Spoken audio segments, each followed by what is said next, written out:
आखिरकार बाबा ट्रंप के ईरान पर अटैक करने से भारत में लॉकडाउन कैसे लग सकता है, चलिए जानते हैं। बाबा ट्रंप ने आखिरकार ईरान पर अटैक क्यों किया? दरअसल पहले ईरान और इजराइल के संबंध अच्छे हुआ करते थे। जहां ईरान इजराइल को गैस बेचता था, वहीं इजराइल टेक्नोलॉजी। लेकिन फिर 1989 में आते हैं खामेनेई, जो अमेरिका को शैतान कह देते हैं और इजराइल को छोटू शैतान। साथ ही साथ कई यूएस एम्बेसडर को भी बंदी बना लेते हैं, जिसके चलते इन देशों के संबंध बिगड़ने लगते हैं।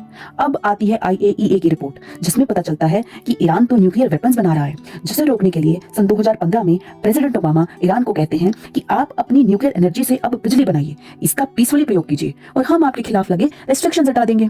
पीस नाम का शब्द जब बाबा ट्रंप और उनके हथियार बेचने वाले शिष्य सुनते हैं तो वे बोल उठते हैं, क्या कलयुग में शांति? असंभव। और 2018 में अमेरिका को डील से बाहर कर लेते हैं और ईरान अपना फिर से न्यूक्लियर वेपन बनाने लगता है।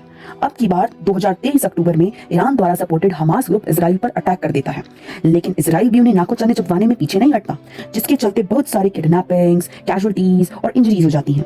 धीरे धीरे फिर से शांति होने लगती है, पर अब की बार बाबा ट्रंप फुल जोश में इजराइल को पकड़कर ईरान के इन न्यूक्लियर साइट्स पर एयर स्ट्राइक कर देते हैं और बाद में खामेनेई की भी हत्या कर देते हैं, जिसके चलते ईरान यूएस के इन मिलिट्री बेसिस पर अटैक करता है और स्ट्रेट ऑफ हॉर्मुज, जिससे हमारी आधे से ज्यादा गैस की सप्लाई आती थी, उसे भी बंद कर देता है। इस प्रकार से हमारे प्यारे भारत देश पर किसी एक फॉरेन कंट्री के वॉरफेयर का इम्पैक्ट डायरेक्ट पड़ता है।